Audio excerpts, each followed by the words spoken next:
Muy buenas noches a todos los que están asistiendo a este taller virtual.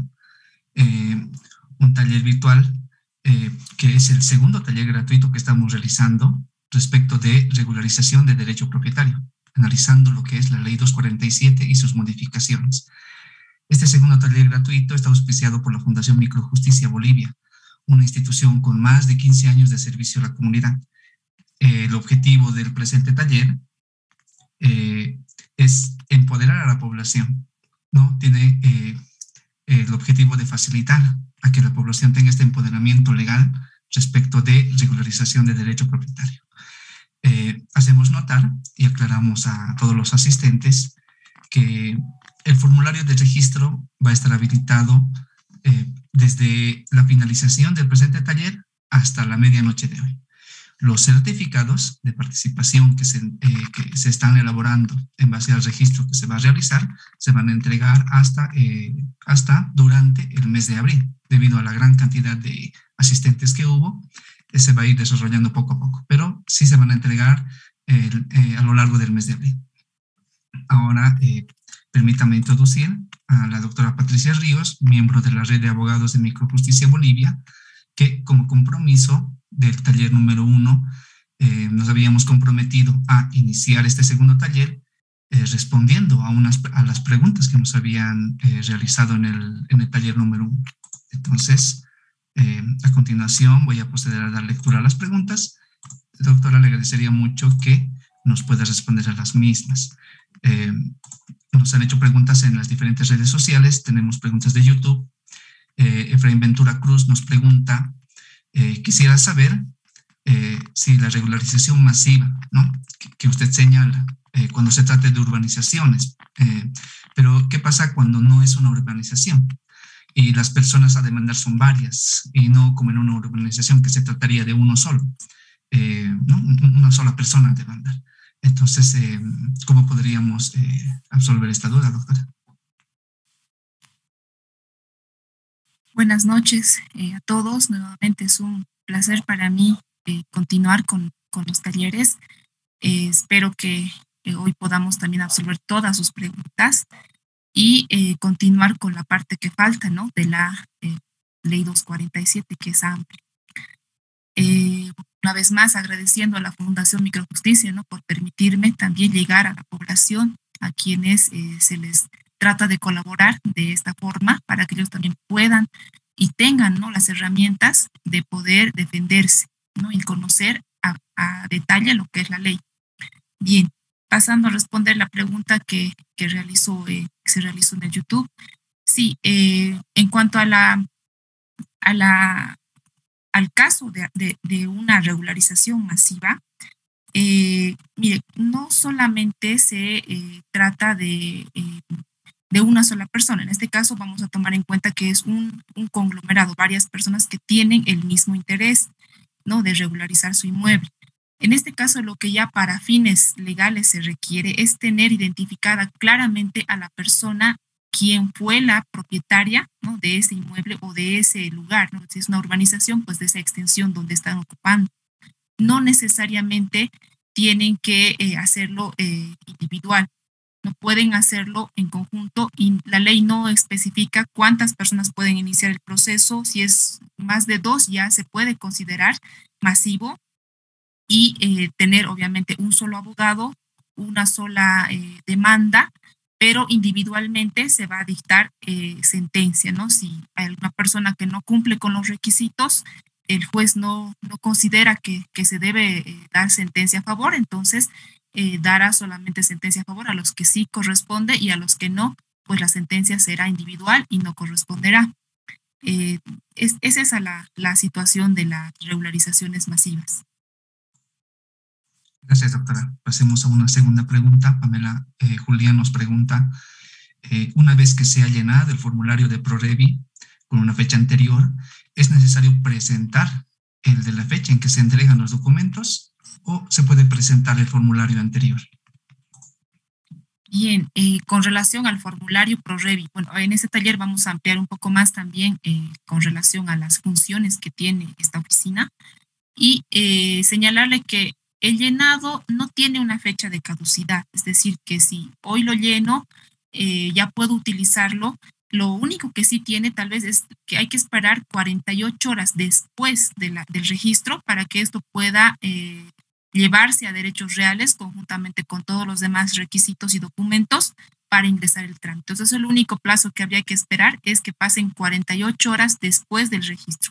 Y luego el formulario ProRevit tiene vigencia mientras la ley 247 esté vigente. Vale decir que si lo llenó el mes pasado, el año pasado incluso, y si más que todo, si no han cambiado sus datos personales principalmente, entonces puede hacerlo efectivo en cualquier momento, ¿no? Entonces no tiene una fecha de caducidad, puede llevarlo en cualquier momento a tramitarlo a derechos reales. Gracias, doctor. Le paso la siguiente pregunta. Y Beto Orihuela nos pregunta, ¿a qué normativa se atiene una oficina que cumple función económica?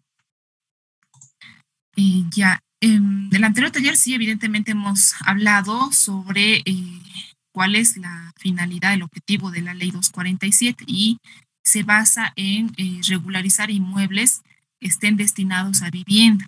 Y les había comentado en el anterior taller que un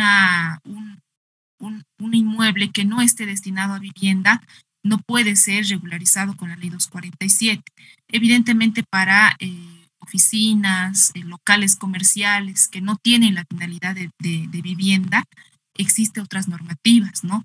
Por ejemplo, dentro de la misma Oficina de Derechos Reales tenemos el Decreto Supremo 27957, ¿no? Que nos puede facultar también hacer cualquier tipo de correcciones de datos en folio real de este tipo de inmuebles que no estén destinados a vivienda, ¿no? Dependería de qué es lo que quiere corregir y una alternativa sería el Decreto Supremo que le he mencionado. Otra alternativa tal vez vía judicial, ¿no? Y como le digo, depende mucho del caso específico. Gracias. La siguiente pregunta, Lely Victoria Valdivieso nos pregunta, ¿qué pasa si hemos sido víctimas de una estafa? ¿También podemos regularizar? Sí, con la ley 247 no se va a llegar a ese tipo de antecedentes, es decir, que si una persona compró creyendo en la buena fe de su vendedor, es decir, si se presenta un titular de un inmueble, incluso si tiene documentación fraguada, documentación que no está a su nombre o que no está perfeccionado ante derechos reales y le logra vender un inmueble con solamente una minuta de transferencia, un documento privado, en juzgados no le van a procesar por una estafa, sino va a usted regularizar su derecho propietario. Entonces no tiene ningún impedimento, no simplemente demostraría usted su buena fe que ha creído, ¿no?, en la persona que supuestamente era el propietario, a quien se le ha cancelado un monto por el inmueble donde estuviera ya ocupando y obviamente no se pudo titular porque la persona a la cual le compró el inmueble pues no era el propietario real. Entonces no hay ningún inconveniente, ¿no? Si uno ha sido estafado, pues procede la regularización. Gracias, doctor. Le paso la siguiente pregunta de Marisol Escobar Torrico, que nos dice, con mi familia compramos un lote en Santa Cruz a cuotas y no logramos obtener los documentos a pesar de que ya terminamos de pagar. ¿Qué sería en esa situación? Muy parecido a la anterior situación, ¿no? Como esta ley les había indicado es a nivel nacional, entonces ya sea en La Paz o en Santa Cruz no hay ningún inconveniente si usted cumple con los requisitos que señala el artículo 11 de la ley 247, que lo va a poder revisar en la misma ley. Si tiene toda la documentación, ¿no?, que acredite que está en posesión de su inmueble hasta antes del 31 de diciembre de 2011 y cumple, le repito, con todos los demás requisitos, pues no hay ningún inconveniente porque el demostrar, el tener un título propietario anterior, es decir, incluso solamente la escritura pública o el documento privado, si no lo tuviera, no es obligatorio. En juzgados, en base a la ley 247, no le van a pedir obligatoriamente el documento que acredite que usted tiene digamos, el inmueble como si hubiera comprado del dueño. No hay ningún inconveniente, puede realizar su regularización. Nos pregunta María Aulo, Y si solo se tiene el pago de impuestos y no se cuenta con ningún otro documento, ¿qué se haría en estos casos? Y mire, es un poco complicado no tener más documentos, ¿no? Porque estamos hablando de un inmueble destinado a vivienda que cumple evidentemente esa función. Si solo tiene el pago de impuestos, hasta cierto punto querría decir que no está habitado ese inmueble, porque ya cuando uno habita un inmueble, pues lo primero que trata es de tener los servicios básicos, entre ellos pues la luz y el agua. Y si bien ya administrativamente tal vez el servicio de agua es un poco más complicado de tramitarlo, al menos acá en La Paz, el servicio de luz no es tan complicado, no le van a pedir un folio real, ¿no? En la empresa de electricidad para poder instalarlo. Entonces, ya ahí tendría dos documentos como mínimo, el pago de impuestos y la factura de luz. Esto sobre todo los jueces solicitan o piden dentro del proceso porque necesitan asegurarse que están intentando regularizar, están pretendiendo regularizar un inmueble que ya está habitado. ¿Y cómo lo van a demostrar? Pues obviamente con las facturas que emiten las empresas de servicios básicos. Y otro documento que le puede ayudar mucho también, por ejemplo, sería una certificación de su junta de vecinos que indique que evidentemente usted está viviendo en ese inmueble, que lo conocen como vecino desde antes de diciembre de 2011. Entonces, y así se puede ir recolectando varios documentos que le van a servir. Entonces, no es únicamente el impuesto, necesita otros documentos más. Y como le digo, si usted está en posesión, vive en ese inmueble, no es difícil conseguir los demás documentos porque se los tiene a mano. En la red social Facebook nos pregunta Lílico Cavillaruel si una propiedad solo tiene una minuta y no hizo cambio de nombre y no tiene planos y la superficie no coincide con la minuta. ¿Qué se haría en estos casos? Ya, sí, hay muchos casos a nivel nacional con la misma situación, ¿no? Que solo tiene una minuta, que incluso ya es de hace varios años atrás, que obviamente no se hizo el cambio de nombres, no tiene planos y que la superficie no coincide. En estos casos no es óbice, o sea, no es impedimento para que puedan iniciar su proceso. Simplemente empezar a buscar otra documentación que pueda suplir tal vez.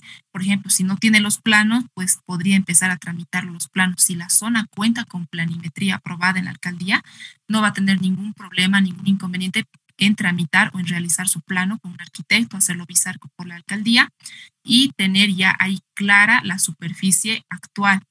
Hay bastante documentación que no cuenta con la misma superficie cuando compró, ¿no? Al inicio se nace el inmueble con más o con menos dimensiones y actualmente o bien se reduce o bien se incrementa. Y ahí entra solamente lo que les indicaba en el anterior taller, el tema de los márgenes de tolerancia que determina cada gobierno autónomo municipal. Si los márgenes de tolerancia en el municipio donde se encuentra el inmueble están dentro o sea, de lo que menciona en su plano, en su último plano, entonces va a poder regularizarlo sin problema, por más que no coincida con la minuta, ¿no? Si está dentro de los márgenes de tolerancia. Frederic Rodríguez nos pregunta si el demandado, después de haber loteado por mediante uno de sus apoderados, cuando se inicie el trámite de regularización y el demandado negase que se haya loteado, ¿podría paralizar el trámite de regularización? Ya, esta pregunta sí es muy interesante porque también nos abre la posibilidad de tal vez aclarar algún punto que no quedó de repente claro en el anterior taller. Una demanda de regularización de derecho propietario no necesariamente tiene que estar identificada la persona a quien se va a demandar. Claro que en juzgados es mejor, ¿no? Para iniciar su proceso es mucho mejor, más, por decir, va a mejorar la cuestión procesal en cuanto a la celeridad y demás, tener claramente identificado al demandado. Pero si no se tuviera ni siquiera el nombre de a quién demandar, es posible demandar a una persona que no conocemos, que es el presunto propietario. Ese término es el que se maneja legalmente, ¿no? Demandar al presunto propietario. Y ya en proceso, el juez va a requerir información de derechos reales, mediante los antecedentes dominiales y demás, para llegar a identificar quién es el propietario real. Esto obviamente va a dar lugar a que el proceso pues tenga un poquito de tiempo, demore un poquito más, pero finalmente el proceso igual se va a resolver, ¿no? Y se va a saber quién es el propietario real y obviamente la demanda ya cuando se tenga el nombre pues se va a dirigir contra esa persona. Una pregunta más de Facebook. RMIT nos pregunta, tengo un título ejecutorial. El mismo está registrado en derechos reales a nombre de mi papá. Y también se pagó impuestos por más de 20 años.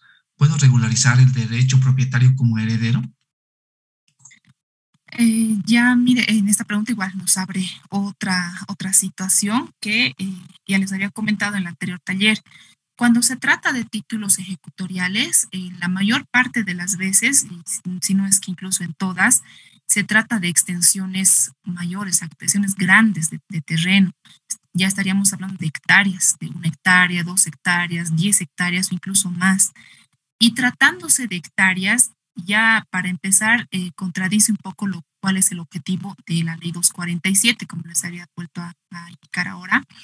Es solamente para regularizar inmuebles destinados a vivienda. Y recordando un poco lo que les había hablado en el anterior taller, un inmueble pues no puede, destinado a vivienda al menos no puede ser en 1 hectárea, en 2, en 10 hectáreas. Entonces, esa parte tendría que primero determinar, ¿no? Si se trata de título ejecutorial con una extensión de esa magnitud, entonces o podría regularizarse con la ley 247, primero porque el documento generalmente están registrados en el INRA y no en derechos reales, o incluso si estuviera registrado en derechos reales, pues se le va a hacer dificultoso porque el juez lo primero que va a observar es que no es un inmueble destinado a vivienda, tal vez destinado a ganadería, a qué sé yo, a sembradíos, pero no a vivienda. Entonces, eso no le permitiría regularizarlo con la ley 247. Guidiño Ortiz Álvarez nos pregunta, ¿es impedimento tener un bien inmueble en el área rural para la regularización del derecho propietario en el área urbana?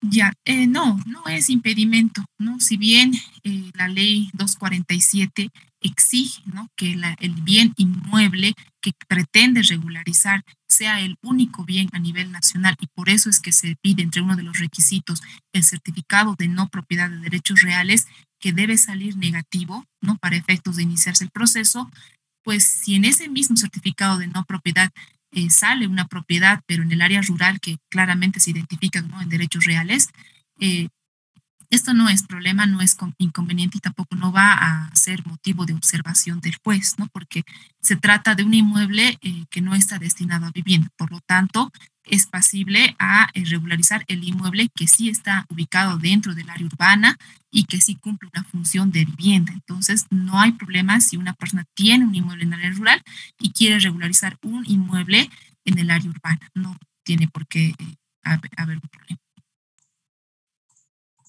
Nancy Calizaya nos pregunta, ¿y si tengo un pequeño espacio más adyacente a mi terreno, cómo lo regularizo? Bien, esto ya correspondería a la corrección de datos técnicos en un folio real. Y vuelvo a recalcar, mucho depende de los márgenes de tolerancia que determinan los gobiernos autónomos municipales. No es permisible nada más porque tengo un terreno a mi lado de, digamos, no sé, unos 50 metros y nadie lo reclamó y yo lo quiero regularizar a mi nombre porque parece que no hay ningún dueño. No funciona la ley 247 de esa forma, tampoco mediante la corrección de datos técnicos. Claramente hay que hacer una diferenciación en lo que son correcciones de errores y por eso también hablamos de los márgenes de tolerancia. Cuando hablamos de corregir un error, estamos hablando de que hubiera algún error, ya sea error humano, error de medición, porque muchas veces hay lotes que nacieron, como les decía hace rato, con, digamos, 100 metros, pero pasando los años ya no es 100, sino es 95, redujo. ya no tiene coincidencia el plano actual, el catastro, con el folio real que se tiene de hace años. En ese caso sí se considera un error técnico, por lo tanto procede la corrección de datos técnicos por la vía de la ley 247. En cambio, si se trata de un pequeño espacio de 50 metros que está adyacente a mi terreno, a mi casita, y yo pretendo regularizarlo, ya no corresponde con la ley 240, le van a observar, ¿no? Porque tiene que tener antecedentes. Si usted quiere de alguna forma ser propietario de ese inmueble, lo que tendría que ver es si le corresponde tal vez la vía de la usucapión, ¿no? Pero eso tendría que consultarlo con un abogado y ver si es pertinente, si cumple con los requisitos que también la ley lo determina. Pero si no es el caso, entonces no corresponde y no va a surtir ningún efecto el trámite, aunque lo inicie. Catón Infante nos pregunta, una duda, si antes eran solo 5 años de posesión y ahora son 10 años, ¿es similar a la usucapión? Me refiero que me parece que se refiere al tiempo de posesión. La ley 247 sí determina que deben estar en posesión desde fecha anterior al 31 de diciembre de 2011. Esta ley no determina como una especie o sea, no es como la usucapión, no determina un tiempo, vaya a ser el año que sea. Ha sido esa fecha inamovible, o sea, hace 3 años o 2 años que se modificó la última ley, la última modificación de la ley 247, desde esa fecha pues se está contabilizando ese tiempo. Tiene sus razones técnicas, tiene sus razones legales que evidentemente al momento de determinar la modificación se ha tomado en cuenta. Sin embargo, la diferencia principal con la usucapión, ¿no? Con relación a la ley 247 es principalmente en que con esta ley, con la ley 247, con la regularización del derecho propietario, se entra a un tema de un proceso extraordinario y eso obviamente las personas tal vez más entendidas lo van a comprender de mejor manera. Extraordinario en el sentido de que es menos moroso, por así decirlo, dura menos tiempo el proceso, los requisitos no son tan exigentes como en un proceso ordinario, ¿no? La usucapión es un proceso ordinario, por lo tanto tiene otras características. Sin embargo, ahí está la alternativa. Pueden regularizarlo con la ley 247 o pueden realizar usucapión en la vía ordinaria, no hay problema, ¿no? Simplemente es de ver qué es lo que me conviene, de qué forma puedo presentar mi proceso, mi caso, y asesorarse obviamente con un abogado para poder realizarlo de manera correcta. El mismo usuario nos pregunta, ¿la certificación técnica se refiere al plano individual? La certificación técnica no es el plano individual, ¿no? La certificación técnica tiene que contener ciertos datos del inmueble, como la ubicación exacta, las dimensiones, el propietario, colindancias y todos los demás detalles. Tiene que contener todos esos datos, ¿no? Y además es un informe en realidad que emite el gobierno autónomo municipal, a diferencia del plano que lo puede realizar cualquier arquitecto, ¿no? Sin necesidad de que tenga que estar visado por la alcaldía, ¿no? Pero no es lo mismo. La certificación técnica es un documento que solamente lo emiten los gobiernos autónomos municipales, a diferencia del plano individual que puede ser realizado por cualquier arquitecto, ¿no? Que no representa la titularidad y no tiene la categoría de una certificación técnica.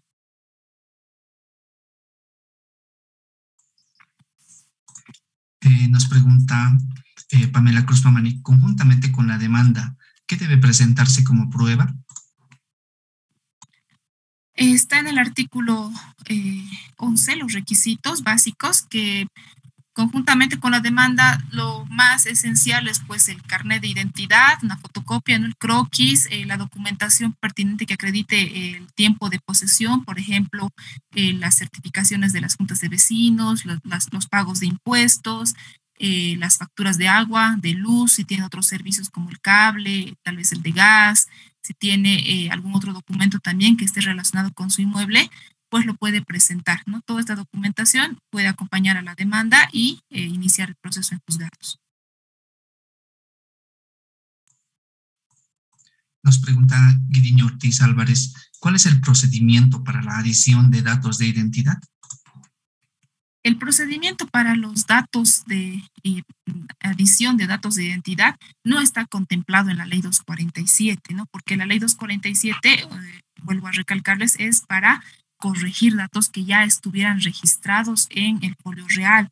Para hacer adiciones de datos de identidad en un folio real, podrían acogerse a lo que señala el Decreto Supremo 27957, donde del artículo 51 determina cuáles son los requisitos y el procedimiento, ¿no? Pero ya no tiene que ver con la ley 247. Gracias, doctora. Una última pregunta que también es un poco crítica y con eso cerraríamos esta ronda de preguntas. Ya nos hemos demorado media hora, pero hemos absuelto las preguntas del anterior taller.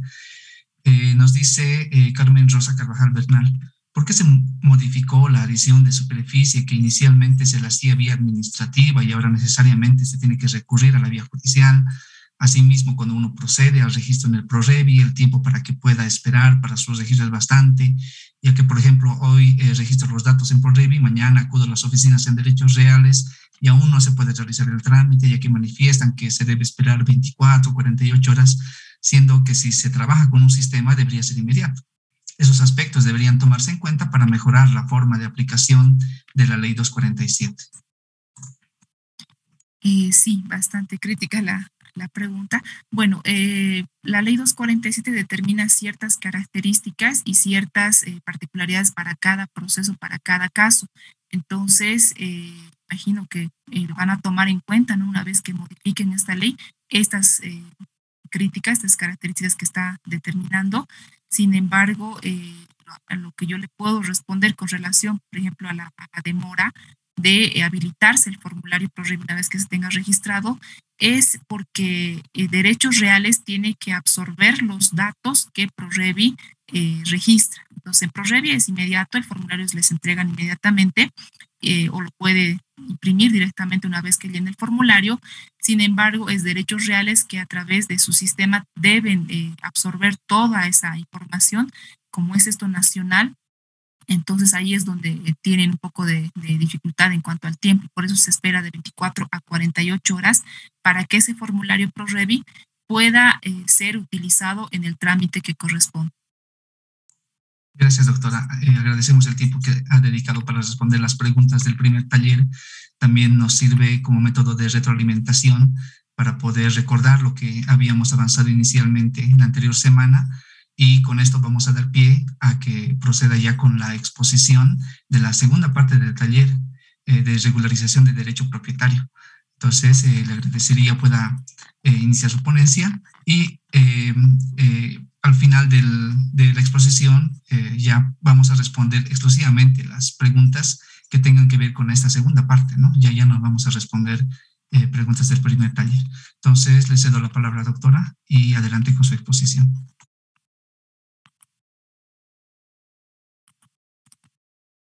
Gracias. Ya, vamos a empezar, ¿no? Con lo que es la segunda parte, como ya lo dijo el doctor. Bien, brevemente, tal vez. Bien. Les voy a un poco recordar lo cual es el objeto de la ley, ¿no? Toda vez que es necesario tener conocimiento y recordar esta parte que dice el artículo 1 del objeto de la ley de la 247, tiene por objeto la regularización del derecho propietario de personas naturales que se encuentren en posición continua, pública, pacífica y de buena fe de un bien inmueble destinado a vivienda ubicado dentro del radio urbano o área urbana.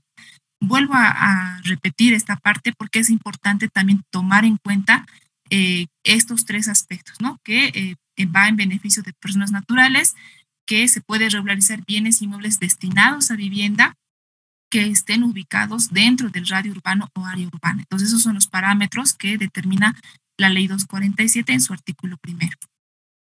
Ya continuamos.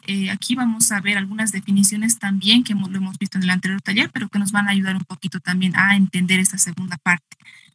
Tenemos el radio urbano o área urbana, que es la porción del territorio continuo o discontinuo con uso del suelo urbano, con la consideración de la tipología de la edificación según niveles de habitabilidad y tomando en cuenta la compatibilidad funcional y ambiental. Eso es un radio urbano o área urbana para fines de la Ley 247. Regularización. Proceso de saneamiento de observaciones técnico-legales que permiten la obtención del derecho propietario sobre un bien inmueble urbano con el respectivo registro, ¿no? Bien inmueble urbano es un terreno con construcción destinado para vivienda habitada permanentemente y ubicada dentro del radio urbano o área urbana. Asentamientos humanos a regularizar. Bienes inmuebles habitados destinados a vivienda que presentan problemas legales y técnicos en cuanto a su tenencia. Estas son las definiciones que nos van a ayudar también a entender las demás características que tiene este segundo taller. Entonces, vamos a tomarlo presente, ¿no? Para las siguientes características. Bien, empezamos con la transferencia de bienes inmuebles públicos, ¿no? Determinado en el artículo 15, párrafo 1 de la Ley 247. En esta parte se determina de la siguiente forma, ¿no? Las entidades del nivel central del Estado y entidades territoriales autónomas que tengan inmuebles, ¿no? Donde existan asentamientos humanos y que estén habitadas al 31 de diciembre de 2011 son las que pueden iniciar su proceso de regularización. En esta parte ya vamos a tomar más el término de transferencia, o sea, se va a realizar una transferencia de bienes inmuebles que sean de propiedad del nivel central del Estado y de entidades territoriales autónomas. Aquí voy a hacer un pequeño paréntesis indicando que si bien la misma Constitución Política del Estado determina que no es posible regularizar, no es posible apropiarse, ¿no? En otras palabras, de un inmueble que sea del nivel central o de las entidades territoriales autónomas, o sea, de los gobiernos autónomos municipales, con la Ley 247 se abre esa posibilidad, ¿no? De regularizar, de que exista una transferencia de bienes inmuebles públicos hacia personas, pero que deben cumplir también ciertas características. Por eso esta transferencia no es no es como la regularización en la vía judicial, tiene otras características. Y para empezar estaríamos tomando en cuenta que ya debe existir un asentamiento humano. Vale aquí recordarles que no es factible, no es posible, si por ejemplo yo hoy, mañana o incluso ayer, hace un mes, voy a un lugar que lo veo como un área verde y empiezo a construir mi inmueble y en un mes o 2 meses quiero iniciar mi regularización con el proceso de transferencia. No es posible. ¿No? Para poder iniciar esta transferencia tiene que estar este asentamiento ya humano, o sea, yo tendría que estar viviendo desde antes del 31 de diciembre de 2011, esa es la característica principal. Entonces, y no es solamente que se va a iniciar un proceso, esto ya va a ser mucho más grande, va a ser mucho más, es diferente de la regularización, es otro proceso, otro procedimiento, otros requisitos también, aparte de los que ya se mencionan en el artículo 11 y otras características, obviamente, ¿ya? Los requisitos que deben cumplir básicamente son los mismos que ya están mencionados en el artículo 11 de la Ley 247 que hemos mencionado y en un momento vamos a recordarlos. Ya se inicia el trámite para enajenación a título oneroso. Este término también lo tienen que tener presente, enajenación a título oneroso. En la significación de esta palabra, de este término, pues va a significar o va a representar que en otras palabras más sencillas tengamos que comprar ese inmueble.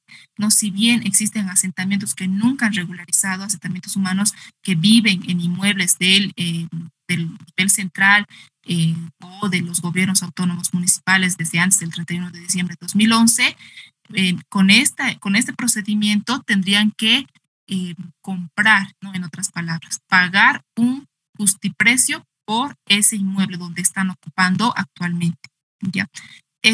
Todo este proceso, todo este trámite tiene que obligatoriamente estar aprobado por una ley ante la Asamblea Legislativa Plurinacional. Es decir, que una persona que cumple con los requisitos del artículo 11, que está en posesión de un inmueble que es de propiedad del nivel central del Estado o de las entidades territoriales autónomas que lo habita desde antes del 31 de diciembre del 2011, tiene que pagar por ese inmueble a la entidad propietaria, obviamente, y debe estar aprobada su transferencia mediante una ley nacional. Entonces, son esas las características primordiales para que proceda una transferencia de bienes inmuebles públicos. Bien, continuamos con el párrafo 2 y 3 del mismo artículo, donde nos determina que las entidades territoriales autónomas, o sea, esta vez solamente ya estaríamos hablando de los inmuebles que son de propiedad de los gobiernos autónomos municipales, para que proceda la transferencia de sus bienes, debe estar aprobado por su órgano legislativo y la Asamblea Legislativa Plurinacional. O sea, cuando se trata de inmuebles que son de los GAMS, de los gobiernos autónomos municipales, pues aparte de la ley nacional que les he mencionado anteriormente, previamente a esa ley, tiene que haber una aprobación de esta transferencia por su órgano legislativo. O sea, internamente, cada gobierno autónomo municipal debe aprobar, ¿no?, la transferencia para luego recién pasar a lo que es el órgano, la Asamblea Legislativa Plurinacional. Una vez que esté publicada la ley de aprobación de la enajenación por la Asamblea Legislativa Plurinacional, es recién cuando los beneficiarios y o beneficiarias de la misma podrán iniciar la tramitación de inscripción del derecho propietario. En este caso ya no se va a ir a juzgados, como se habrán podido dar cuenta, ya no se trata de llevar toda esa documentación a un juzgado, no se trata de iniciar una demanda. En este caso se trata de iniciar un trámite administrativo ante la entidad propietaria del bien inmueble. Una vez que se tenga iniciado el trámite allá, pues la entidad propietaria primero va a requerir que el beneficiario cumpla con los requisitos del artículo 11 de la ley 247. Además, va a poner en conocimiento de su propio órgano legislativo para aprobar, ¿no? Obviamente va a salir un precio por el que el beneficiario, la persona asentada en ese lugar, va a tener que cancelar y recién va a pasar a ser una ley nacional que determine la transferencia. Una vez que se tenga esa ley donde se acredite que efectivamente se ha transferido ese inmueble, recién se puede iniciar el proceso de inscripción o el trámite de inscripción ante derechos reales. Aquí vamos a recordar esos requisitos que estábamos hablando, ¿no? Que básicamente son en la declaración jurada voluntaria ante notario de fe pública del tiempo, lugar y posesión que sea anterior al 31 de diciembre, de manera continua, pública, pacífica y de buena fe y sin oposición de terceros, certificación técnica individual emitida por el gobierno autónomo municipal que demuestre inequívocamente la pertenencia al radio o área urbana, de ubicación, colindancia, superficies y dimensiones del bien inmueble a regularizar, el certificado de no propiedad que lo emite Derechos Reales, que debe salir negativo para efectos de iniciar también el trámite de la transferencia del inmueble, ¿no? Además, la declaración testifical de dos colindantes o vecinos del inmueble que acrediten la posesión de ese inmueble antes al 31 de diciembre de 2011, las fotocopias de cédula de identidad, croquis de ubicación, demostrar la posesión anterior al 31 de diciembre con los documentos que también ya al responder las preguntas les había mencionado, ¿no? Impuestos, facturas de agua, de luz, toda la documentación que puedan conseguir, que tenga relación con su inmueble y con el poseedor, y acreditar la inexistencia de un proceso judicial pendiente sobre la posesión del bien inmueble a regularizar que se haya iniciado con anterioridad a la publicación de la ley 247. Como ya les he adelantado, esta transferencia es a título oneroso. Como les dije, se va a cancelar un justiprecio por el inmueble. Entonces, aquí la ley determina en el artículo 16 las condiciones de pago. Dice, el importe económico que se cancelará deben ser establecidos de acuerdo a al precio del valor catastral que se determine en cada gobierno autónomo municipal. Este monto debe ser depositado en la cuenta bancaria de la entidad pública propietaria. Al recibir el importe total del precio establecido, la entidad propietaria debe emitir dos documentos al poseedor.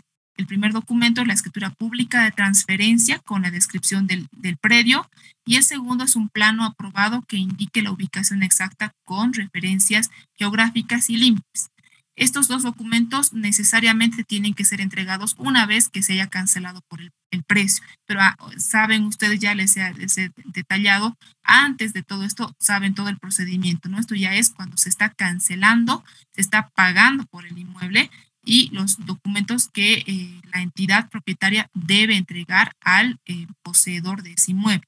Finalmente, la entidad propietaria del predio deberá suscribir ante la Notaría de Gobierno una escritura pública de transferencia y entregará la documentación necesaria al poseedor en el plazo de un año. ¿No? O sea, no puede entregar la documentación pasado este tiempo. Tiene un plazo fatal de un año todas las entidades propietarias de inmuebles que hayan iniciado su proceso de transferencia. Bien, existe una restricción para las nuevas transferencias y eso lo determina el artículo 21 del Decreto Supremo 4273. Dice, una vez que una persona ya haya iniciado su trámite, ha conseguido que el gobierno autónomo municipal o la entidad del nivel central haya aprobado la venta de ese inmueble a su favor, ha pagado el monto y luego haya existido todo el trámite correcto, cuando ya tiene la minuta de compra-venta, ¿no? Emitido por el notario de gobierno, pues no podrá transferir el bien inmueble por el lapso mínimo de 5 años a partir de su inscripción en el Registro Público de Derechos Reales. Esta es una restricción de venta. Es decir, que si yo me beneficio con esta parte de la ley 247, es decir, adquiero o soy propietario de mi inmueble gracias a las transferencias de regularización de derecho propietario con la ley 247, no podría transferirlo por lo menos en el plazo de 5 años, ¿no? Eso es también importante tomarlo en cuenta. Bien, ¿cuáles son estos requisitos para la inscripción de las transferencias de bienes inmuebles ante la Oficina de Derechos Reales? No estamos hablando de las transferencias de bienes inmuebles de propiedad del nivel central del Estado y de las entidades territoriales autónomas. Tenemos como primer requisito el testimonio de escritura pública emitida por Notaría de Gobierno, plano aprobado por la entidad competente u otro documento técnico, impuestos a la transacción que se lo paga a impuestos nacionales, comprobante de la exención de pago de impuestos a la propiedad de bienes inmuebles y el número de identificación tributaria NIC de la entidad propietaria, no del comprador en este caso, o sea, no de la persona beneficiaria, sino de la entidad propietaria, cédula de identidad del representante legal de la entidad propietaria y la cédula de identidad del comprador. Entonces, toda esta documentación, aquí ya no se requiere una sentencia porque no ha pasado por juzgados, ya un documento que va a suplir a lo que es la sentencia para registrar ante derechos reales, pues es el testimonio de escritura pública emitida por Notaría de Gobierno, donde se determina mediante qué ley, mediante qué proceso se ha logrado la transferencia del bien inmueble. Áreas de riesgo. En esta parte es importante también tomar en cuenta que la ley 247 determina, ¿no? Ante tal vez hay muchas situaciones, por ejemplo, en La Paz, que se han llegado a suscitar cuando se tiene inmuebles en áreas de riesgo. Esta parte de la ley hace una especie de determinamiento de qué se debe hacer o cómo se procede cuando se tiene un inmueble en un área de riesgo, ¿no? Primero, para determinar la viabilidad de la regularización del derecho propietario, antes los gobiernos autónomos municipales deben efectuar los estudios técnicos especializados. Vale decir que si yo tengo un inmueble que está ubicado dentro de un área de riesgo y pido mi documentación, tramito mi certificación técnica ante el gobierno autónomo municipal, ellos previamente deben realizar estudios técnicos especializados en los que se va a determinar si a pesar de ser un área de riesgo, o sea, si es un área deslizable, si es un área que no debería haber construcciones arriba de 2, 3 pisos, qué sé yo, van a salir esos datos en los informes técnicos especializados. Si a pesar de eso el gobierno autónomo municipal certifica que se puede regularizar, o sea, que es habitable el predio, entonces sí se puede iniciar el proceso de regularización, ya sea transferencia de los bienes inmuebles o ya sea la regularización del derecho propietario en la vía judicial.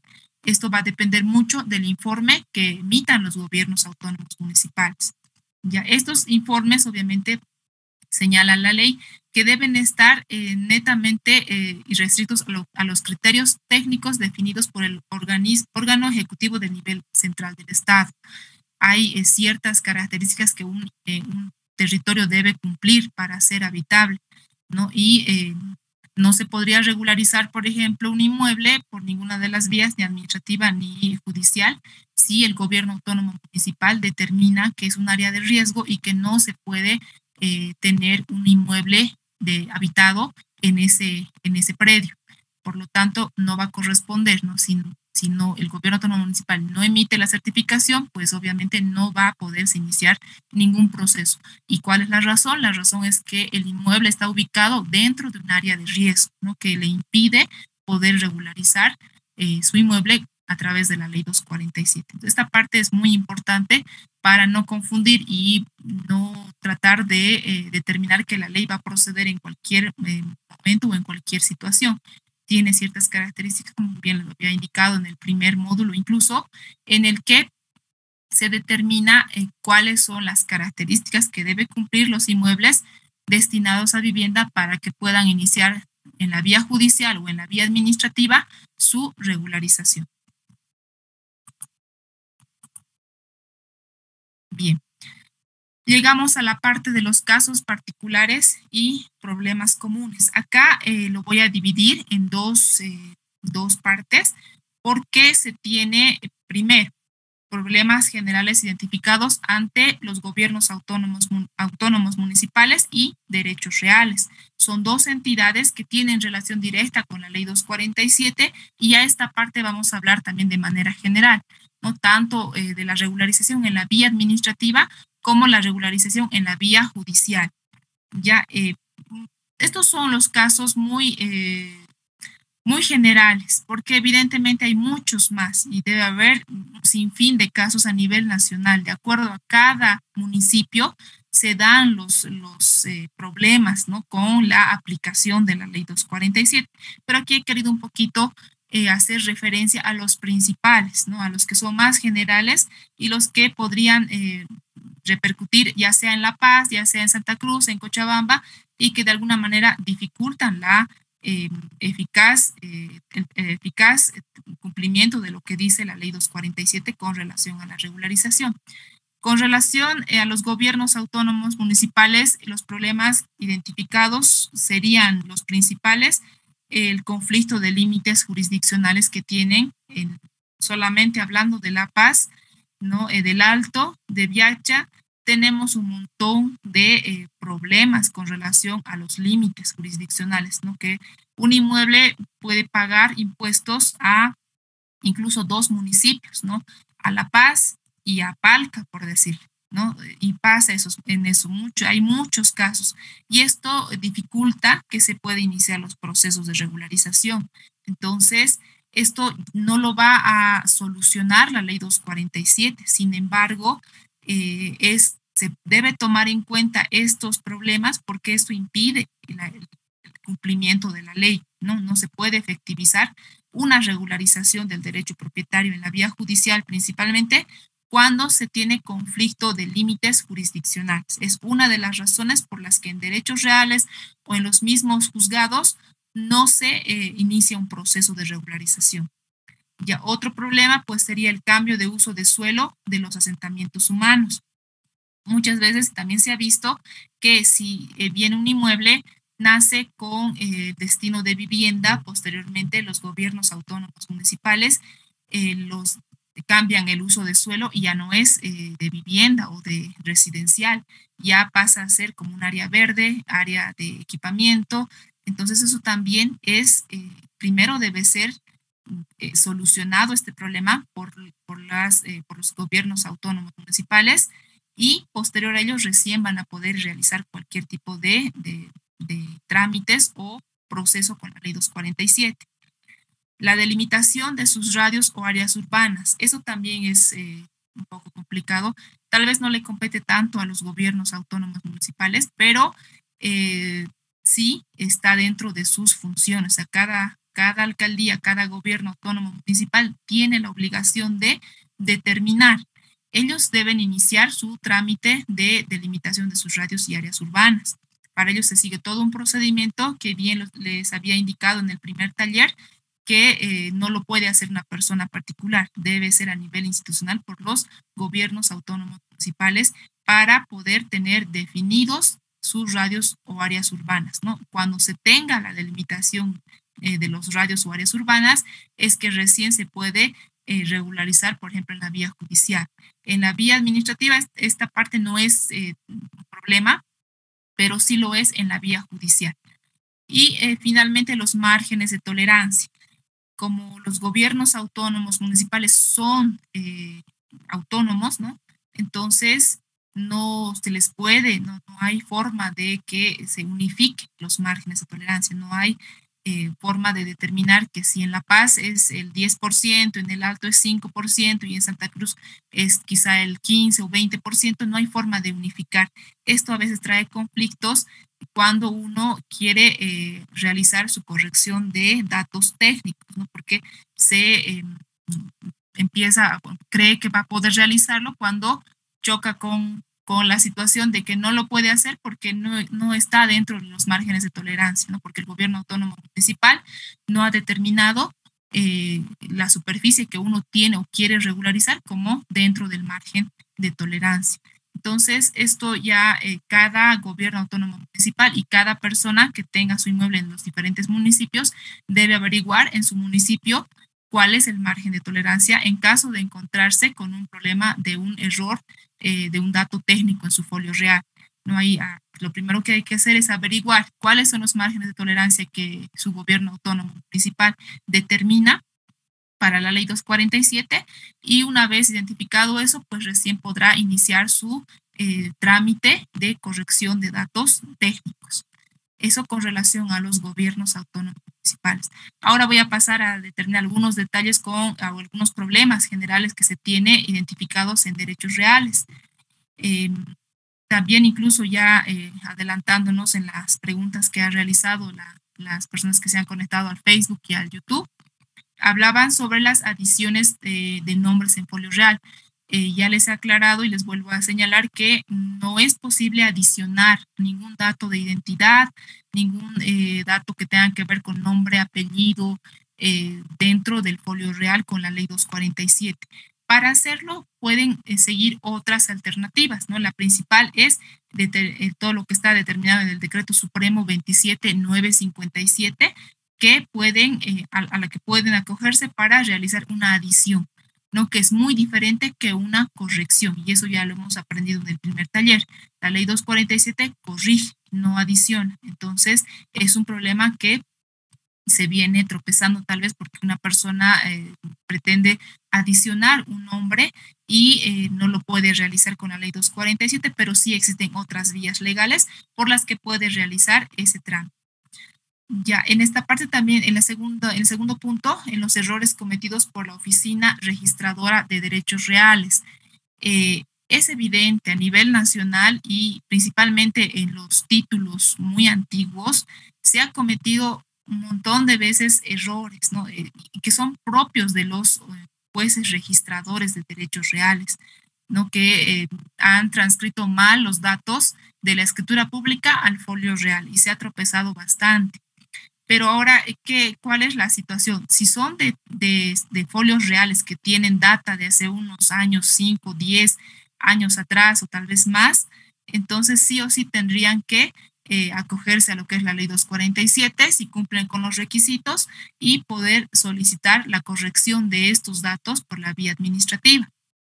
En cambio, y ahora es como una recomendación que les voy a hacer a todos, las personas que principalmente van o están iniciando una compra-venta de un inmueble, es leer bien los datos. Y esto es ya, les repito, una recomendación. Al momento de que uno recoja su documento, su folio real de Oficina de Derechos Reales, lo más importante y lo primero que tiene que hacer es leer sus datos, si están correctos, ¿no? Si su número de carnet, fecha de nacimiento, nombre completo está correcto.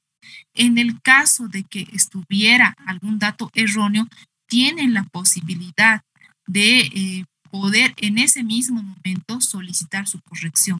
y si se evidencia, ¿no? Si en ese momento, obviamente, el juez registrador evidencia que es un error de la Oficina de Derechos Reales, primero, no van a necesitar ya acogerse a la ley 247 y segundo, tampoco tendrían que cobrarles por el trámite de corregir el error, ¿no? Ellos deben y pueden asumir ese error en base a lo que determina también el mismo Decreto Supremo 27957 y la Ley del Registro de Derechos Reales, para que puedan ellos mismos correr con los gastos, ¿no? Y corregir los datos y entregarles un documento con los datos correctos. Entonces es muy importante, y no solo en derechos reales, ¿no? En cualquier oficina, sea de los gobiernos autónomos municipales o de cualquier otra oficina, es siempre importante leer los datos si están correctos al momento de que se les entregue. Eso para evitarse después de que pasados incluso un mes, 2 meses, y recién se dan cuenta, pues ya no van a poder corregir sus datos como, o sea, aunque fuera error de derechos reales, les van a pedir que lo realicen mediante la ley 247. Entonces, eso representa tiempo, dinero y se puede evitar, ¿no? Es fácil de evitar esta situación. Finalmente, el decreto supremo número 27957, que ya les he hablado bastante, de fecha 24 de diciembre de 2004, esta norma es anterior a la ley 247 y en este decreto supremo existen el artículo 50 y 51 datos relevantes para poder regularizar también, ¿no?, su derecho propietario. Es igual el tratamiento administrativo. Si no pueden realizarlo con la ley 247 por alguna razón, que no cumplan con algún requisito o alguna situación que Derechos Reales va a identificar, en la misma oficina les van a solicitar que puedan realizarlo con el Decreto Supremo 27957 y no con la ley 247, y viceversa también. Si por alguna razón, si lo quieren realizar, la corrección de sus datos con el Decreto Supremo 27957 y no pueden realizarlo, pues también en la misma oficina les van a solicitar que lo hagan con la aplicación de la ley 247. Entonces, eh, son los problemas básicos que se pueden identificar en los gobiernos autónomos municipales y derechos reales, que es la primera parte, ¿no? Y que les había mencionado que hay muchos más y que seguramente van a generar más preguntas y que vamos a responder a las mismas, ya sea en esta exposición, o ya sea también directamente en el Facebook, en el YouTube, vamos a responder a cada uno de ellos, ¿no? No son los únicos y tal vez incluso no son los que más se pueden presentar. Bien, ahora en la segunda parte que les había indicado, vamos a hablar de 4 problemas principales también que se identifican ante los estrados judiciales, ante juzgados. No, primero, uno de los principales problemas que se presenta es las propiedades en área rural. Muchos pretenden regularizar su derecho propietario con la ley 247, pero cuando se trata de inmuebles que están en el área rural, cuando a veces tienen títulos ejecutoriales, además que tienen extensiones de 1, 2, 3 hectáreas o mucho más, y no lo pueden realizar, ¿no? Entonces, en derechos de juzgados, si es que incumple ese requisito básico que lo determina la ley, cuando no es un inmueble que esté destinado a vivienda, pues no va a proceder, no va a poderse ni siquiera iniciarse la regularización en la vía judicial. El segundo problema, las pruebas a acompañar a la demanda de regularización del derecho propietario. Ya les he hablado y les he señalado cuáles son esos requisitos. Sin embargo, no es obligatorio presentarlos todos, o sea, no es sí o sí, no es presentar todos los que señala el artículo 11, al menos en el inciso en el que determina cuando se debe acompañar con cualquiera de estos documentos, indica ese inciso. No es necesario que tengan todos los documentos, ¿no? Para empezar, puede solamente tener la minuta de transferencia, el pago de impuestos, las facturas de los servicios básicos, algún otro documento podría ser de la certificación de la Junta de Vecinos, los testigos, y puede iniciar su demanda con esos requisitos. Es decir, que en juzgados no es necesario y el juez no podría obligarles a que presenten obligatoriamente impuestos, la certificación de Junta de Vecinos, las facturas de agua y de luz, no es obligatorio. Sin embargo, es recomendable que puedan presentar todos ellos para evitarse y además justificar de esa forma que están actuando de buena fe, ¿no? Que es una de las características principales de esta ley. Entonces, no es obligatorio, pero sí es recomendable. ¿A quién demandar? Eso también ya lo habíamos señalado un poco como punto adelantado al momento de responder las preguntas. La ley 247 no exige tener claramente identificado al demandado. Se puede demandar a un presunto propietario, ¿no? Simplemente se tiene que tener certeza de la ubicación del inmueble y es por eso que los jueces también solicitan un antecedente dominial. ¿Por qué? Porque es de ahí de donde van a poder identificar quién es el propietario, a quién se le va a demandar, ¿no? Porque tampoco no vamos a inventarnos y el juez no se va a inventar a quién demandar y no vamos a demandar a una persona incorrecta, que si bien inicialmente podríamos demandar a la persona que nos ha estafado, por ejemplo, pero no es obligatorio tener identificado el nombre y apellido al demandado.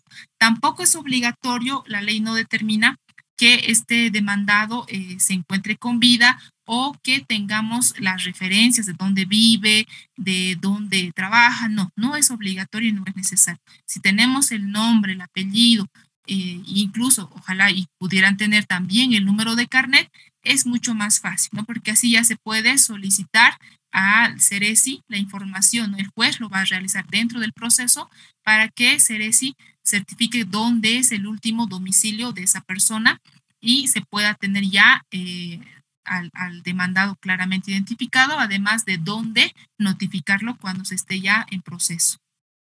Plazos. Los plazos procesales pues están determinados en el Código Civil. Y ya les había mencionado que el proceso judicial, en la vía judicial, pues tiene características de ser un proceso extraordinario. Por lo tanto, deben los jueces observar los plazos que determina este tipo de procedimiento, ¿no? Es un proceso extraordinario. Si incumplieran estos plazos, que es el problema que muchas veces se ha identificado, pues existe la alternativa de poder dirigirse ya a las oficinas de ProRevi a solicitar que ellos puedan hacerse presentes, ¿no? Ante el juez y solicitar que se cumplan los plazos, ¿no? Esa es la ventaja, por así decir, también de iniciar un proceso con la ley 247, porque tiene una oficina, una unidad que se va a preocupar un poco por tratar de que se viabilice lo más rápido posible un proceso ante juzgados. Lo mismo si fuera en una oficina, ¿no? Si en derechos reales se tiene algún inconveniente, con la ley 247 se ha iniciado el proceso, entonces existe la posibilidad de acudir a estas oficinas de ProRevi y solicitar que se les pueda ayudar para que se viabilice el trámite que estuvieran realizando. Aquí me gustaría tal vez si el doctor Gonzalo tiene algunas preguntas, alguna que tenga relación con lo que ahora hemos hablado o que tal vez estén dentro de los parámetros de lo que es la regularización en la vía judicial o en la vía administrativa. Si los tiene, podríamos ayudarnos también a resolver esta parte con las preguntas que se han realizado mediante las redes sociales. Sí, doctora, muchas gracias. A pesar de que hay muchas preguntas que se han realizado, vamos a responder algunas puntuales, agradeciendo siempre el tiempo que nos está disponiendo. Aclaramos también a todos los participantes del presente taller que de todas maneras la doctora es parte de la red de abogados externos de Microjusticia Bolivia, por cuanto al final del evento proporcionaremos los datos de contacto de Microjusticia para que en cualquier momento puedan apersonarse a ella para hacer las consultas directamente y demás. Nos preguntan, ¿no? De redes sociales, ¿se puede realizar el trámite de corrección de datos técnicos por unos 50 metros para añadir en el folio real en la ciudad de La Paz? La ciudad de La Paz, hasta donde tengo entendido, de acuerdo a las normativas municipales, solo admite el 10%. ¿Qué quiere decir? Por ejemplo, si usted tiene un inmueble que tiene 500 metros, el 10% es evidentemente 50 metros. Por lo tanto, sí estaría dentro de los márgenes de tolerancia, pero les repito, solo si su inmueble es de 500 metros. Ahora, si su inmueble es de 200 metros, el 10% viene a ser 20 metros. Entonces, no podría regularizarlo, no podría realizarlo. Entonces, todo de acuerdo a, les repito, los márgenes de tolerancia. Y en cada municipio es diferente. Aquí en La Paz es el 10% de cualquier superficie, si sean 100, 200, 300, y a partir de ello ya puede usted saber si corresponde o no corresponde regularizarlo en la vía administrativa con la ley 247. Gracias. Los municipios que homologaron en esta gestión sus radios urbanos, ¿desde qué año pueden iniciar sus procesos judiciales? Ya los gobiernos autónomos municipales que ya este año han iniciado, tal vez ya tienen tramitado su homologación de radio urbano, la ley dice que tienen el plazo de 3 años a partir de la aprobación de su homologación del radio urbano. Quiere decir que ya pueden iniciar este año y tienen 3 años a partir de ahora para poder iniciar sus procesos en la vía judicial. Gracias. Otra pregunta. En mi caso, mi inmueble está dentro de una avenida con una pendiente de más de 60 grados y mi intención es actualizar datos y salir a la avenida. ¿Será que es posible teniendo en cuenta que está con catastro? Ya, no. Mire, la ley 247 no permite hacer o sea, ocupar espacio de los gobiernos autónomos municipales. No sería factible que pueda tramitar con la ley 247 una regularización, como una corrección de datos técnicos, ¿no? Les reitero, es muy diferente las correcciones a lo que no es aquello, o sea, que no corresponde. Una corrección de dato técnico, en este caso, sería, por ejemplo, los nombres de calles, avenidas, si existe una demasía, pero es como un error, o sea, en su título propietario, en su folio real, señala que dice 100 metros, pero si vuelve a actualizar ahora su plano y en su plano, en su catastro sale que son 102 metros, es un error de medición. Por lo tanto, es considerado como una corrección de datos técnicos que procede ante las oficinas de derechos reales con la ley 247. Sin embargo, si usted quiere apropiarse de propiedad municipal, pues no le van a permitir, no es posible. Una consulta. Si iniciamos un proyecto de planimetría según la ley 247, ¿qué pasos tendría que seguirse para la regularización de predios mensurados? Bueno, para iniciar la planimetría, mire, son trámites que deben desarrollarlo el equipo técnico jurídico de los gobiernos autónomos municipales a través o en concordancia con las juntas de vecinos o con las organizaciones sociales. No lo va a hacer individualmente. La planimetría no lo puede hacer individualmente. Y una vez que se tenga la planimetría aprobada, es recién que puede iniciar su proceso, en este caso en la vía judicial, ¿no? Si no tuviera la planimetría aprobada, no podría ni siquiera iniciar en un proceso judicial con la ley 247. Gracias. Y una última pregunta. Me dirijo a derechos reales para hacer corrección de datos técnicos de superficie, ubicación y catastro. Me hicieron sacar de la ley número 247 e introducir el decreto supremo 27957. ¿Por qué motivo se dio esto? Bueno, cada caso es particular y si en derechos reales le señalaron que no procede con la ley 247, debe haber alguna razón, ¿no? Y para ello, derechos reales, cuando rechaza un trámite, rechaza con una ficha de observaciones. Habría que leer esa parte, cuál es la razón por la que le han rechazado y le han indicado que no procede con la 247 y que procede más bien con el decreto supremo 27957. Una vez que se tenga la razón, pues se podría subsanar y si derechos reales no realiza el trámite, aunque corresponda con la ley 247, ya les había indicado, podrían dirigirse a las oficinas de ProRevi para poner en consideración de ellos este extremo y solicitar que puedan intervenir, ¿no? la Oficina de Derechos Reales para que proceda su trámite. En caso de que no, en la ficha de observación señale las razones y están obviamente dentro de lo que determina el Decreto Supremo de Derechos Reales, entonces tendría que sacar, bueno, acogerse al Decreto Supremo y no hacia la Ley 247. Gracias, doctora. Le dejamos continuar con la exposición. Al final de la misma responderemos algunas preguntitas que nos están pasando también por redes sociales respecto a esta segunda parte que nos va a facilitar. Adelante, doctora. Gracias. Bien, continuamos entonces. Ahora sí vamos a iniciar ya la última parte, que ya adelantándoles un poco, vamos a determinar lo que se señala en la Ley 247 en razón del programa de regularización del derecho propietario, ¿no? Que es el PROREVI. En el artículo 19 de la Ley 247 se señala que el PROREVI se encarga de la asistencia técnica a personas naturales y gobiernos autónomos municipales ante solicitudes de asistencia legal de personas naturales. Estas se considerarán previa evaluación técnica. Lo que les mencionaba hace un momento, para cualquier tipo de problemas, por así decirlo, ya sean técnicos o jurídicos, el PROREVI tiene la facultad de poder realizar las intervenciones necesarias. Asimismo, el PROREVI efectúa la implementación del sistema informático de registro para el control del proceso de regularización, seguimiento de los procesos técnicos, administrativos y judiciales de regularización del derecho propietario. En esta parte es importante aclarar que es justamente por esto, porque el PROREVI tiene un sistema informático donde se registran todos aquellos beneficiarios.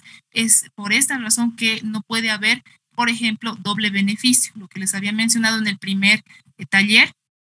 Si una persona ya regulariza su inmueble, obtiene sentencia, registra en derechos reales, obtiene su folio real, entonces esa misma persona ya no podría volver a intentar regularizar con la Ley 247 otro bien inmueble, ya no podría realizarlo porque PROREVI tiene un control mediante su sistema informático de las personas que ya se han beneficiado. Es por eso que no se puede beneficiar nuevamente.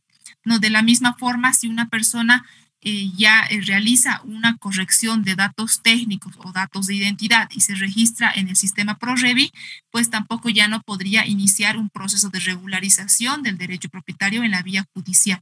No es debido a este artículo que determina la Ley 247. Finalmente, las funciones del PROREVI, que lo determina el artículo 28 del Decreto Supremo 4273, que determina y señala que son generar criterios para la correcta aplicación de la Ley 247, modificada por la Ley 1227, proporcionar información adecuada para la tramitación de los procesos de regularización por parte de personas naturales, gobiernos autónomos municipales y entidades del nivel central del Estado. Realiza la asistencia técnica para coadyuvar la emisión de la reglamentación, planimetría, certificaciones técnicas, transparencias en el marco de la Ley 247, monitorea y realiza seguimientos a las solicitudes efectuadas ante las instituciones involucradas en el proceso de regularización del derecho propietario. Además, también realiza asistencia legal a personas naturales en los procesos de regularización por la vía judicial en causas individuales o acumulación de causas, previa valoración socioeconómica que priorice los sectores sociales más deprimidos, registra y mantiene actualizada la base de datos del sistema informático PROREVI, y coordina con las entidades del nivel central del Estado, de las entidades territoriales autónomas, con oficinas de derechos reales, Consejo de la Magistratura, Tribunal Supremo de Justicia, Tribunales Departamentales de Justicia, CEGIP, CERESI, Dirección del Notario Plurinacional, DIRNOPLU y otros para el cumplimiento de la Ley 247, modificada por la Ley 227. ¿No? Como pueden ver, las funciones del PROREVI son amplias y pueden también si tienen algún inconveniente, principalmente con algún trámite, acudir a ellos para que les puedan brindar la ayuda directamente. Aquí les tengo un pequeño ejemplo del llenado del formulario PROREVI, que es básicamente sencillo para cualquiera de los trámites que les había mencionado, ya sea en la vía administrativa o en la vía judicial. Pues lo primero es dirigirse al link que está mencionado en la parte superior. y les va a salir luego, ¿no? Una vez que inicien el registro, el primer formulario es el formulario de registro del beneficiario, el siguiente formulario es del registro de vivienda, y finalmente llenando todos los datos de manera correcta y de acuerdo al trámite que van a realizar, obtienen el formulario ProRevi, ¿no? Que ahí les dejo una imagen de cuál es ese formulario. Por eso les decía anteriormente, no necesitan ni firma ni sello, tiene su código QR, donde están registrados los datos personales de todos los beneficiarios, datos del inmueble y el trámite que van a realizar, sean corrección de datos técnicos, corrección de datos de identidad, o si es para regularización del derecho propietario, si es una persona particular, una persona privada, o si se trata de una transferencia de bienes inmuebles del nivel central o de los gobiernos autónomos municipales.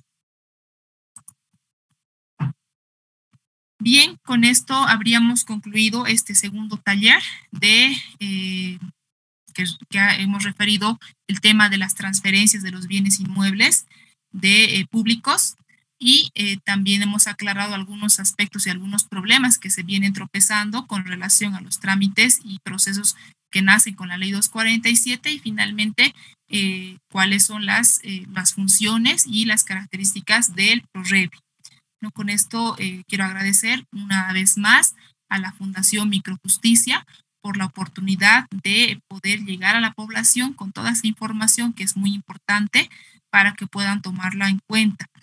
No sin antes recalcarles nuevamente que soy parte de la plataforma de abogados que conforma la Fundación Microjusticia, y así como yo, pues estamos comprometidos muchos más abogados que van a encontrarlos también en la página de la fundación, donde van a poder también incluso contactarse directamente con el abogado para que puedan realizar sus consultas, iniciar algún proceso, algún trámite, todo lo que requieran, ¿no? Pueden iniciarlo también directamente con la fundación, ¿no? Iniciar su registro como cliente de la fundación para poder realizar sus consultas, que vamos a absolverlas, ya sea, como les habíamos mencionado hace un momento, a través de las redes sociales o también a través de la plataforma de la fundación, ¿no? Entonces ahí está la dirección de las oficinas de la Fundación Microjusticia, los teléfonos,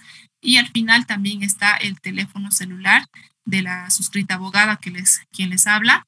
Y les reitero, estamos abiertos a la posibilidad de poder absolver todas sus preguntas en todos los ámbitos de los que ya hemos hablado con relación a la ley 247. Y para finalizar, recordarles que estos procesos con la ley 247 no son los únicos que se lleva con la Fundación Microjusticia, sino también hay un mundo, toda una gama de procesos y trámites y problemas que se pueden resolver tal vez de manera mucho más sencilla, teniendo las herramientas necesarias, por lo que les invito nuevamente a poder entrar, ¿no? Y investigar cuáles son los trámites, los procesos que la Fundación Microjusticia señala como prioritarios para llegar a la población. Ahí van a encontrar que es mucho más allá, no solamente con la ley 247, hay diferentes temas, diferentes áreas que cada profesional abogado va a estar gustoso en resolver y en responder también a las preguntas que aquello les interese, ¿no? Ahí están los contactos y, bueno, nuevamente gracias. Vamos a pasar con las preguntas que seguramente tienen ahora con relación a lo que hemos hablado hoy, y ya estaríamos dando por concluida la segunda parte, el segundo módulo de este taller, no sin antes invitarles a que vamos a tener nuevos talleres con otra temática y que estén pendientes de aquello porque va a ser de interés, ¿no? De toda la población. Gracias. Le agradecemos mucho, doctora, por su tiempo, y aprovechando sus conocimientos, vamos a responder las preguntas que nos han hecho a través de las redes sociales respecto a este segundo taller que se está realizando. Una primera pregunta ¿es obligatorio que las entidades territoriales regularicen el derecho propietario a favor de los poseedores, tomando en cuenta la posesión anterior al 31 de diciembre de 2011, o depende de la voluntad de los gobiernos autónomos municipales? Bien, tratándose de inmuebles públicos, ya sea del nivel central o de los gobiernos autónomos municipales, no existe tácitamente una obligación. Sin embargo, sí existe la necesidad y por esa razón es que la ley 247, atendiendo a los casos que existen a nivel nacional, porque existen muchos asentamientos en inmuebles que son de propiedad de entidades públicas, entonces se pretende regularizar, darles una herramienta, una salida, una alternativa a esta población para que finalmente puedan regularizar. Sí es necesario que ellos aprueben la transferencia, por eso es a título oneroso, o sea, no lo van a ceder nada más porque están iniciando un proceso con la ley 247. Se trata de que ellos los van a vender estos inmuebles a los que ya están asentados en ese lugar, ¿no? Y por eso es que se va a tomar como referencia el precio del valor catastral que tiene ya a nivel nacional predeterminado todos los gobiernos autónomos municipales. Sin embargo, les repito, es un procedimiento mucho más exhaustivo que se va a realizar y todo esto va a estar determinado por la entidad propietaria. Son ellos quienes van a iniciar todo el proceso a partir de la iniciativa de las personas, ¿no?, que quieran regularizar su derecho propietario cuando estén asentados en inmuebles de propiedad pública. Gracias, doctora. Una pregunta. Para que un gobierno autónomo municipal emita la certificación técnica individual que establece el artículo 11, inciso B, requisito de emisión, ¿puede exigir el gobierno autónomo municipal que en esa instancia demuestre el beneficiario la antigüedad de la construcción de la vivienda? ¿Eso realmente corresponde? Esto es parte de un trámite, un proceso, ¿no? Y en ese trámite, evidentemente, una persona que va a acogerse a la ley 247 y si está habitando su inmueble antes del 31 de diciembre de 2011 ya cuenta con alguna documentación. Y como les repito, los gobiernos autónomos municipales tienen la autonomía para solicitar la documentación necesaria para tramitar las certificaciones técnicas. Es decir, que si ellos solicitan alguna documentación que certifique que sí están en posesión de ese inmueble antes del 31 de diciembre de 2011, es factible porque, les repito, ellos tienen la facultad de poder solicitar ese documento. Pero les repito, o sea, si van a iniciar su regularización de derecho propietario, pues por obvias razones deben cumplir también con ese requisito que luego y les va a servir dentro del proceso, van a tener que presentarlo en algún momento. Por lo tanto, no existe un problema, ¿no? O sea, sí cuentan con esa documentación, salvo que no cuenten con ese documento, pues igual en proceso tampoco podrían iniciar su regularización en la vía judicial. Una sentencia ejecutoriada mediante la ley 247 podría ser revocada posteriormente a su inscripción en derechos reales. Hay que tener mucho cuidado con eso, ¿no? Porque si bien esto es un proceso que se lleva en la vía extraordinaria, es por eso que les recomendaba que es necesario tener los antecedentes dominiales para saber exactamente a quién demandar, o por lo menos tener los datos básicos para que en proceso se pueda determinar la identidad clara y las características del inmueble. Porque sí es como en cualquier otro proceso, de repente es posible, ¿no?, revocar una sentencia, pero esto va a dar, obviamente se va a conocer por algún tipo de situación que dentro del proceso no ha llegado a estar claro. Como les decía, por ejemplo, si se está demandando a una persona que presuntamente es el propietario y no se tienen los antecedentes dominiales adecuados, necesarios y no se han determinado en proceso, es posible que al finalizar aparezca el verdadero dueño y obviamente todo el proceso va a ser dado de baja, ¿no?, porque no va a proceder, ¿no? Sin embargo, les reitero, es muy importante por eso tener toda la documentación necesaria. No es obligatorio, pero es recomendable, les vuelvo a repetir, tener la documentación con el antecedente dominial, porque eso va a asegurar, ¿no?, que no vayan a revocar la sentencia y que finalmente se pueda registrar en derechos reales la sentencia y finalmente se obtenga el folio real.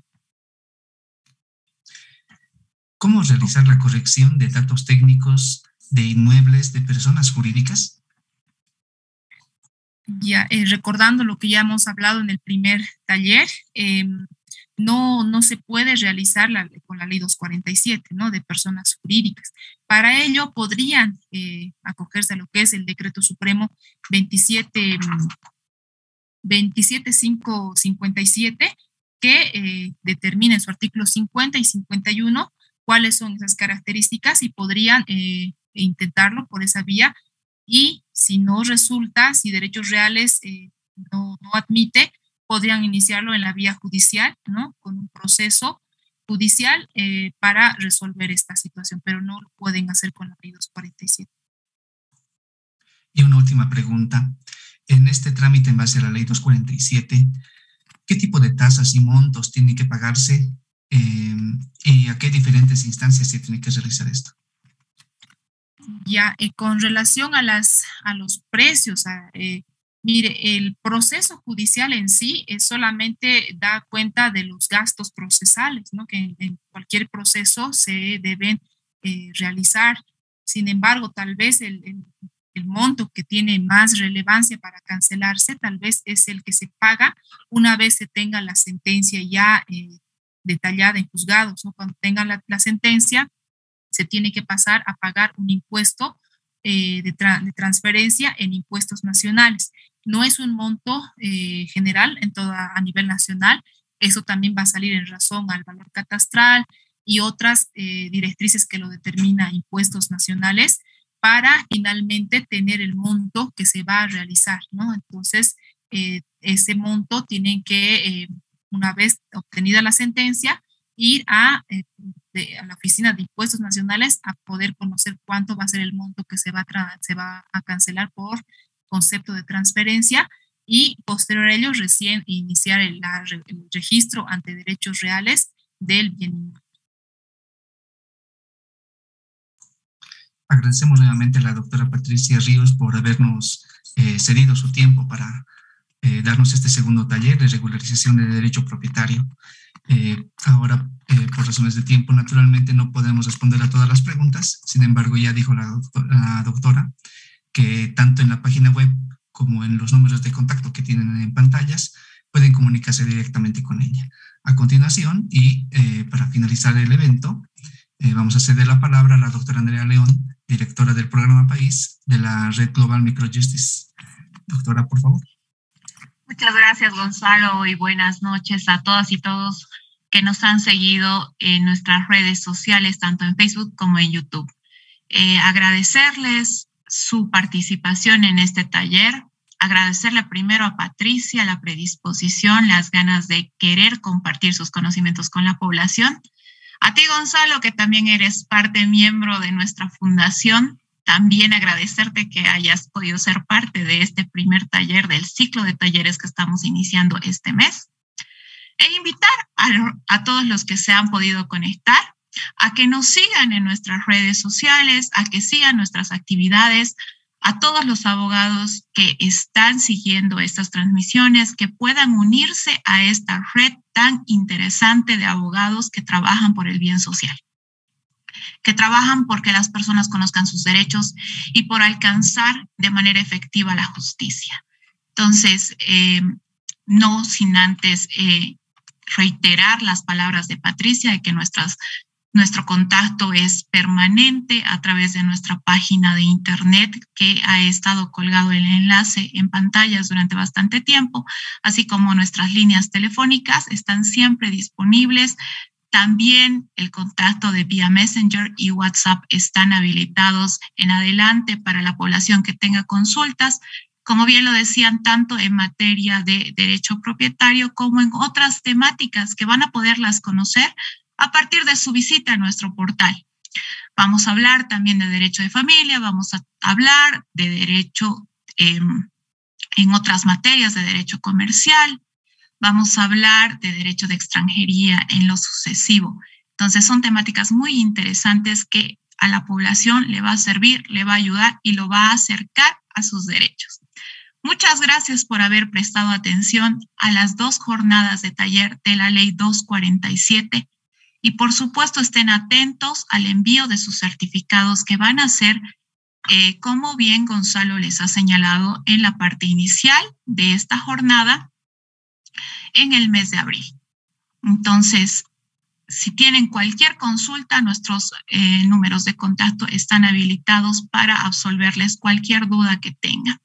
Les agradezco por su atención y estamos en un contacto permanente a través de nuestros números y nuestras redes. Un saludo a todos los que se han conectado y muchas gracias a ustedes dos, doctores Patricia Ríos y Gonzalo Carvajal, por ser parte de la red de Microjusticia Bolivia.